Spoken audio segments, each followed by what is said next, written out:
홍명보 감독이 왜 실패했다고 생각을 하십니까, 여러분? 12년 전에 실패한 방식을 그대로 고집을 부리다가 2026년에도 이 사달이 난 거예요. 고집이 센 사람들은 다 실패합니까? 중요한 건 이거죠. 고집을 부리지 말아야 할 때 고집을 부릴 때 그때 문제가 생기는 거거든요. 이게 투자할 때도 마찬가지예요. 대세의 흐름을 거부하고 나는 이런 투자자라고 스스로 정의를 내리고 거기에서 한치도 벗어나지 못하는 내 얘기인가? 촬영 준비하는데 왜 이렇게 오래 걸립니까? 한참 기다렸잖아, 내가. 빨리빨리 안 해? 이게 팀이야? 이게 회사야? 뭐라도 하나 걷어차고 싶네. 자, 이런 식으로 이제 저는 여러분에게 코칭을 할 겁니다. 제가 감독 아닙니까? 와이스트릿의 대표이사로서. 오늘 근데 사실은 비아냥대려는 건 결코 아닙니다. 요즘에 뭐 홍명보 감독 비판들을 많이 하니까 나도 같이 비판해서 조회수 올려야지라는 거는 아니고 다 알잖아? 홍명보 감독이 왜 실패했는지, 홍명보호가 왜 침몰했는지는 전 국민이 이제 다 알잖아요. 그러면 이제 우리는 뭘 해야 될까? 반면교사를 삼아야 되고, 제가 항상 말씀드리는 것처럼 인생의 롤 모델이 아주 훌륭한 멘토들만 있어서는 안 된다고. 정말로 처절하게 실패한 케이스를 봐야 내가 그런 실패를 하지 않아. 망하는 길, 실패하는 케이스를 많이 봐야 돼. 그래서 죽어도 저렇게는 되지 말아야지. 나도 저렇게 되면 안 돼라고 깨달아야 훌륭한 케이스, 위인전 100번 읽는 것보다 저는 훨씬 더 낫다고 생각을 합니다. 특히 투자하는 사람들도 이 실패 케이스에서 배울 게 저는 정말 많다고 봅니다. 우선은 홍명보 감독이 왜 실패했다고 생각을 하십니까, 여러분? 고집이 세다. 그러면 고집이 센 사람들은 다 실패합니까? 아니에요. 자기만의 길을 고집을 해서 장인 정신으로 성공하는 케이스들도 있어요. 그런데 중요한 건 이거죠. 고집을 부리지 말아야 할 때 고집을 부릴 때 그때 문제가 생기는 거거든요.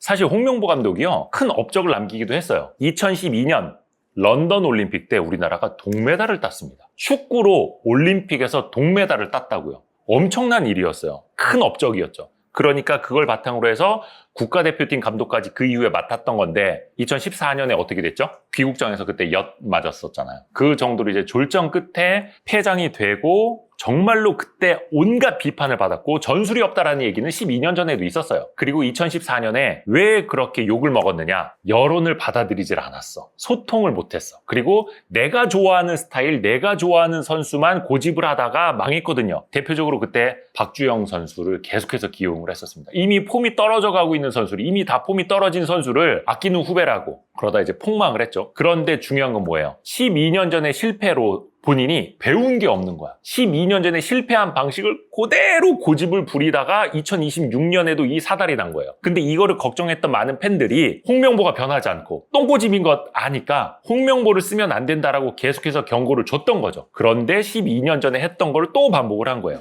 어디에서? 대한축구협회부터 홍명보 감독까지. 그러니까 전 국민이 이제 열불이 나는 거죠. 그냥 이번에 남아공전에서 졌다가 아니에요. 사실은 체코전 잘했어요. 물론 결과로 보면 체코가 더럽게 약한 팀이었던 건 맞긴 한데 멕시코전도 사실 0대1 정말로 잘한 거예요. 경기도 우리가 사실은 지배를 하기도 했고 남아공전 예를 들어 한 골만 더 넣어봐. 결과가 달라졌겠지만 결과로는 아니라는 거. 사람들이 분노하는 측면은 그 이전에 감독 선임부터 공정성에 문제가 있는 거고 다른 것도 한번 좀 짚어볼게요. 타산지석을 삼아야 되니까 전술이 없다라는 그 비판을 정말 많이 받았습니다만 사람들한테 그러면 내 전술이 무엇이고 어떻게 통하게 할 것이다라는 과정, 설명의 과정이 있었어야 되고 그걸 결과로 보여줬어야 되죠. 근데 어찌됐든 간 감독은 본인도 얘기했습니다만 결과에 대해서 책임지는 자리예요. 그러면 결과는 그렇다 쳐도 과정이 어떠한 거를 보여줘야 하는데 그게 국민들에게 납득되는 과정이 있었을까요? 없었던 거예요. 그러니까 화가 나는 거예요. 무슨 전술인데 어디를 어떻게 뛰도록 하는데 설명을 해봐. 근데 그게 사실은 안 됐죠. 근데 핵심은 저는 그거라고도 보거든요. 홍명보 감독의 스타일 중에 정말 나쁜 것 중에 하나가 성격이에요.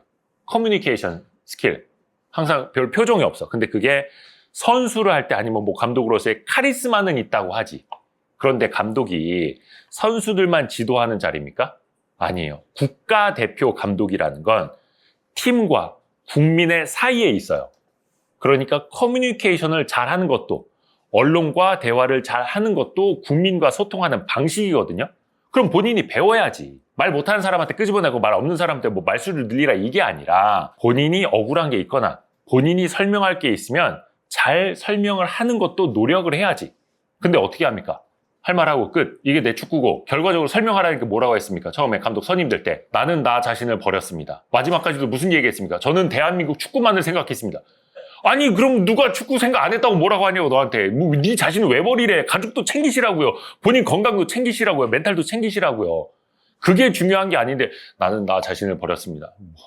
뭔 얘기하고 있는 겁니까? 한참 잘못 짚은 거고. 사퇴 기자회견에서도 질문은 안 받고 떠났다고 하죠. 그 자리를. 그리고 또 마지막에 문 나갈 때 어떻게 했을까? 주머니에 손 찔러 넣고 나가고 있고. 거기에서 저는 결정타가 나왔다고 봅니다. 그게 그냥 그 사람인 거야. 홍명보라는 사람을 단적인 예로 보여주는 거죠. 물론 너무 우리가 휴리스틱에 빠져서는 안 되겠습니다만 보통의 사람이라면 예전에 98년 그 월드컵 때 뭐 0대5 막 참패하고 나서도 차범근 감독이 현지에서 경질됐습니다. 차범근 감독 기억하십니까? 그때 우리나라를 0대5로 발라버린 사람이 네덜란드의 히딩크 감독이었어요. 차범근 감독이 월드컵 끝나기도 전에 먼저 잘렸어요. 근데 그 분이 정말로 그 국민들한테 죄송하다 많이 했죠. 그러니까 시간이 지나고 나서 지금 어때요 우리가? 차범근 감독을 역적이라고 생각을 합니까? 그래도 국민 영웅이라고 생각을 합니까? 영웅이라고 기억을 해요. 왜 그럴까요? 우리가 지나고 보니까 미안한 거야. 물론 감독이 모든 책임을 지는 자리지만 과정부터 결과까지 다 감독 탓 하는 게 사실 여론이라는 거거든요. 좀 한국인의 냄비 근성 어쩔 수 없이 있잖아. 근데 지나고 나니까 국민들이 미안한 거야. 차범근 막 이민 가라고도 했어요. 대한민국 땅 밟지 말라고도. 근데 지나고 나니까 미안한 거죠. 근데 이 홍명보 감독을 향한 국민의 감정이 5년 뒤, 10년 뒤에 혹시 미안함으로 기억이 될까? 어떻게 생각하십니까, 여러분은? 왜 다르다고 생각을 하십니까? 홍명보는 나쁜 사람이어서, 뭐 소시오패스여서, 그거는 아니겠지만 국민 감정을 잘못 건드리는 지점을 분명히 본인이 갖고 있다라는 거예요. 성공의 경험 때도 말씀드렸습니다만 홍명보 감독이 사실은 우리나라에서 제일 가는 수비수였던 거 아시죠? 352 전술의 핵심이었습니다. 홍명보가 있었기 때문에 2002년 4강도 있었고 2002년 4강은 단단한 3백이 있었기 때문에 올라갈 수 있었어요. 그 3백의 핵심이 홍명보였고 홍명보가 별명이 두 가지였는데 대한민국 최고의 스위퍼 그리고 리베로였습니다. 스위퍼가 뭐예요? 다 쓸어버린다는 거예요. 마지막에 다 청소해버린다는 3백의 한 중심으로서. 그리고 리베로가 뭐예요? 공을 또 공격진한테도 잘 전달을 해줘요. 그러니까 수비수도 단단히 하는데 너 올라가고 싶을 때 올라갔다 와. 감독이 그렇게 홍명보의 룸을 열어줬던 거예요. 근데 우리가 3백을 그렇게 잘할 수 있었던 이유는 홍명보라는 걸출한 센터백, 스위퍼, 리베로가 있었기 때문이지 그게 아닌 지금이 2002년도 아닌데 2026년에 3백을 어느 팀을 만나든 늘 하고 있으면 축구를 모르는 나도 답답한데 아무튼 여기까지만 말씀드리고요. 해서 본인의 성공 경험이 독이 되어서는 안 된다. 이게 투자할 때도 마찬가지예요.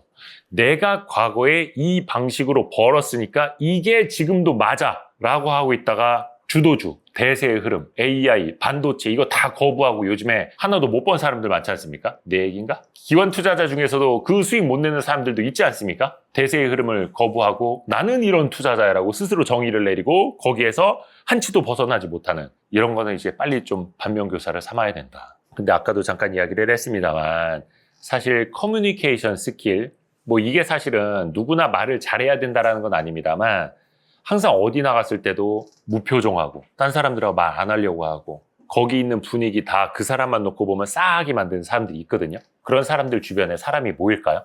근데 이게 투자자들한테 왜 중요한지 알아요? 스터디 모임도 마찬가지고 투자를 혼자서도 그냥 골방에서 잘하시는 분들도 있어요. 그 사람들이 이제 논외고 사람들이랑 사실은 교류를 하면서 스터디도 하고 내가 부족한 부분도 좀 채워야 하고 그래야 되는데 그래야 사실 돈의 흐름도 읽을 수 있는 거잖아요. 그런데 본인이 외골수야. 그러면 주변에 사람이 안 모여요. 그리고 이 사람이 좀 위기에 처했을 때 어려운 순간에 도와주질 않아. 그러니까 홍명보 같은 사람이 되지 말자라는 거예요. 인간적으로도 그렇고. 그래서 투자의 태도도 역시 그 인간관계에서도 그게 중요하다는 거고 축구하면 또 떠오르는 얘기가 있습니다. 이번 축구 중계 어디서 했습니까? 근데 지금 JTBC가 어떻게 되고 있죠? 기업 회생 절차를 신청을 했죠. 이 JTBC 사례도 진짜 투자자들한테 시사하는 바가 엄청 커요. JTBC가 왜 저렇게 됐는지도 이제 많이들 아시죠. 사실 JTBC의 재무 상태가 계속해서 악화되고 부채 비율이 올라가는 건 한두 해 된 게 아니에요. 계속해서 빨간 등, 그 전에 노란 등은 계속해서 들어와 있었어요. 그런데도 멈추지 못했던 거야. 재무 구조가 악화되는 거. 계속해서 대기업들에게, 민간 기업들에게 막 증자를 받으려고 하고 근데 마지막에 그 악화되는 상황에 마지막에 한 게 뭐였습니까? 올림픽, 월드컵 7천억 원의 돈을 쏟아부어서 막판 한 방으로 역전하려고 했던 거죠. 투자자들도 그런 경우가 많아요. 내가 계속 손실을 보고 있었던 거야. 근데 내가 이번 막판 한번 큰 베팅 하겠다. 영끌해가지고 돈 다 싸들고 와갖고 막 몇 배 레버리지에 아니면 막 파생 상품에 몰빵해갖고 한 방에 내가 역전하겠다. 한방 메타라고도 하지 않습니까? 기도 메타? 이거 건 거예요. 근데 JTBC가 방송사인데, 언론사인데, 기업인데, 대기업인데 그걸 한 겁니다. 그럼 이게 정상적인 겁니까? 근데 이거를 이런 식으로 하는 개인 투자자분들도 많으세요. 왜? 내가 반도체 수익률 못 따라갔으니까, 시장 못 따라갔으니까 한 방으로 역전해야지 하다가, 그러면 그게 확률적으로 지금까지는 오랜 시간 이 사람의 실력이 안 좋으니까 투자 성적이 안 좋았던 거잖아요. 그러면 한 방의 운으로, 실력은 없는 상태에서 한 방의 운으로 역전하겠다? 확률이 높겠습니까? 낮겠습니까? 당연히. 근데 경영도 마찬가지예요. 경영도 그동안에 그렇게 재무 실적이 악화됐으면 경영 실력이 떨어지는 거예요. 경영 실력이 없는 거예요. 그런 상황에서 한 방에 역전해 보겠다. 그러면 이제 잘 됐으면 어땠을까? 예를 들어서 월드컵에서 16강 가서 32강 가고 16강까지 갔다 쳐. 2경기, 3경기 더 했다 쳐. 시청률 올라갔다 쳐. 혹은 중계권 재판매를 했다 쳐. MBC, SBS에서 사서 중계를 했다 쳐. 그러면 JTBC가 뭐가 달라졌을까요? 아니에요. 원래 경영 실력은 처참한 데다가 한 방 역전하려고 하다가 뭐 대박은 아니지만 중박은 쳤겠죠. 그러면 다시 5년, 10년 이어졌을 땐 이 부채 비율이 다시 안 늘어났을까? 악화 일로로 가기는 갔었을 겁니다. 아무리 잘 됐어도.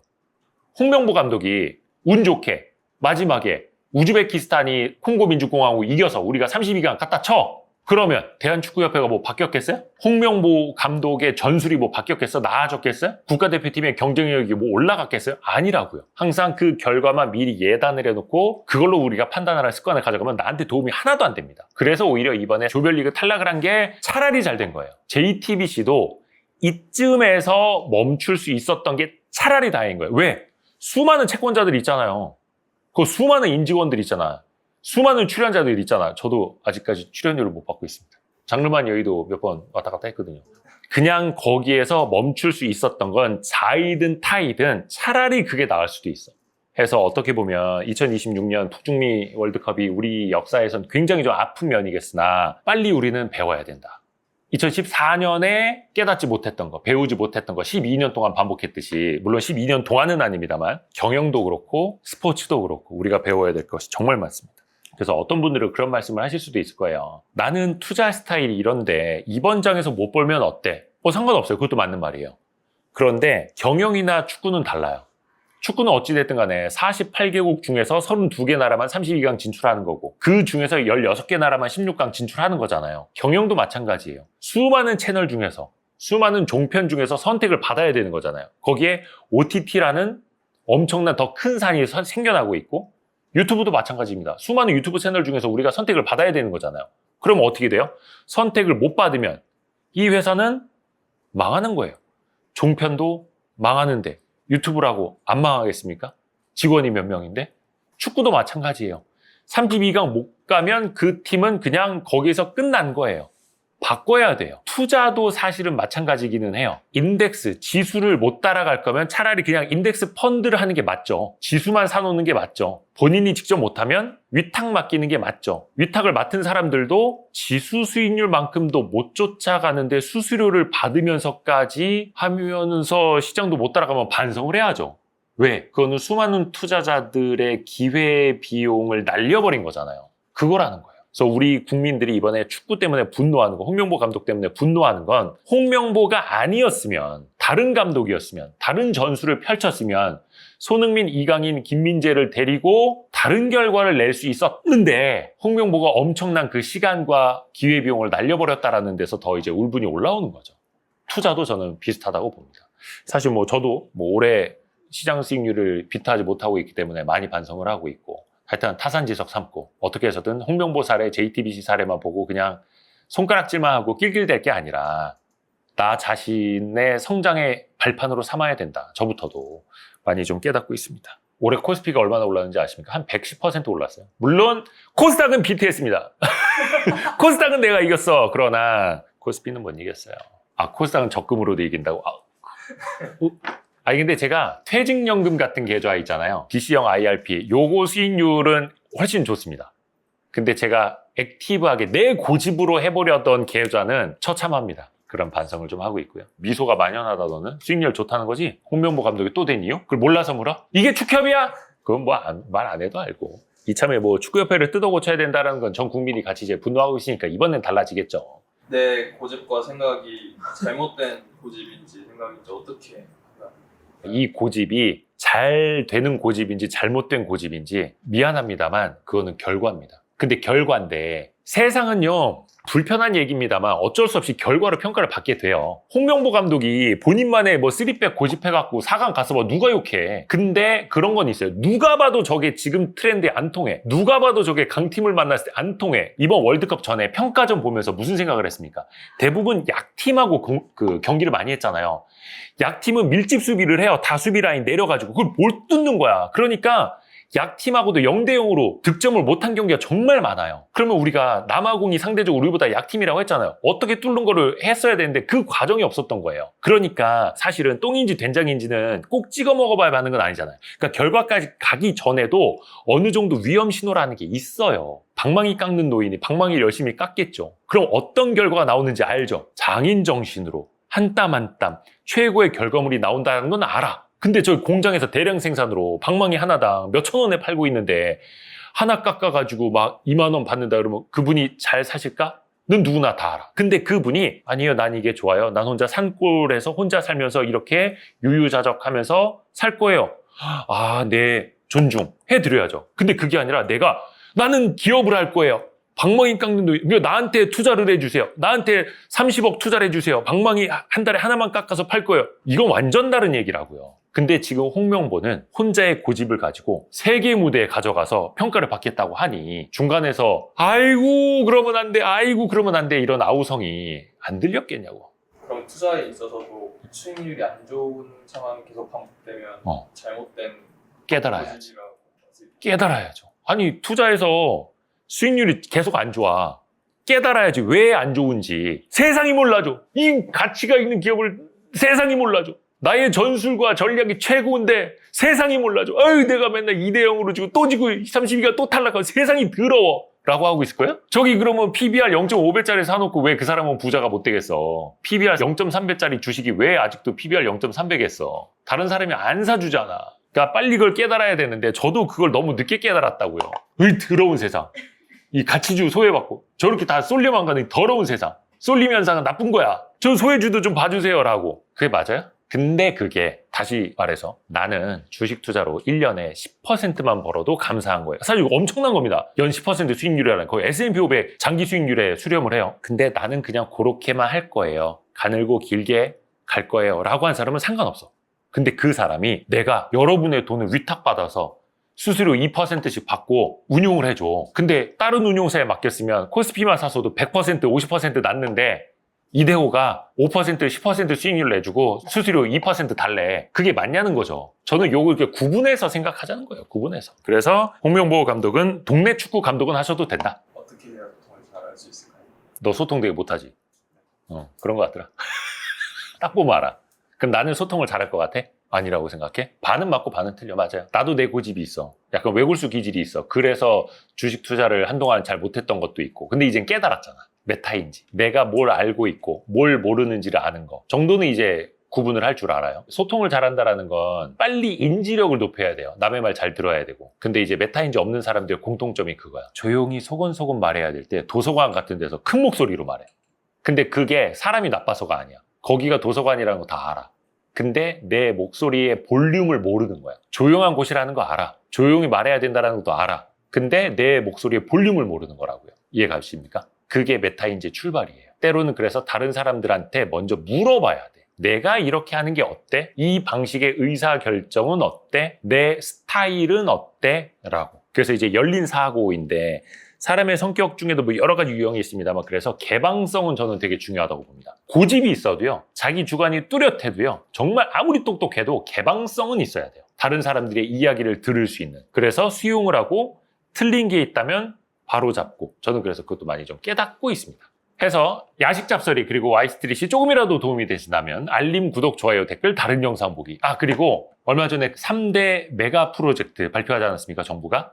그 핵심 다 사람들이 반도체만 보고 있죠? 근데 이제 돈의 흐름은 반도체만 보면 안 됩니다. 반도체 하는 기업이 무엇을 위해서 어디에 투자하는가를 봐야 돼요. 그래서 요즘에 소부장 많이 오르지 않습니까? 그리고 또 뭡니까? 에너지. 반도체 공장은 그냥 돌아갑니까? 반도체 뭘로 만듭니까? 에너지가 있어야 되는데 그 에너지에 대해서 얼마 전에 정부도 에너지 대전환 KGX를 발표를 했죠. 코리아 그린 트랜스포테이션 해서 KGX 시대, 에너지 대전환 시대를 맞아서 저희가 권유재 대표와 특강을 준비를 했거든요. 그거 몇 차례 안 남았습니다. 그러니까 사실 오프라인 강의는 이미 다 매진이 됐고요. 온라인으로 또 보실 수 있으니까 많이 또 고정 댓글 참고해 주시길 바라겠습니다. 에너지 대전환 시대, 투자로 올라타라까지 많은 관심 부탁드립니다. 고맙습니다. 뿅! 모든 기업들의 고민은 다음 먹거리예요. 삼성전자든 하이닉스든 큰 판이 벌어지니 에너지를 본격적으로 하겠다는 거예요. 에너지 대전환 시대에 어마어마한 기회가 생긴 거예요. 이미 속도전이 시작이 됐습니다. 고정 댓글을 참고하세요.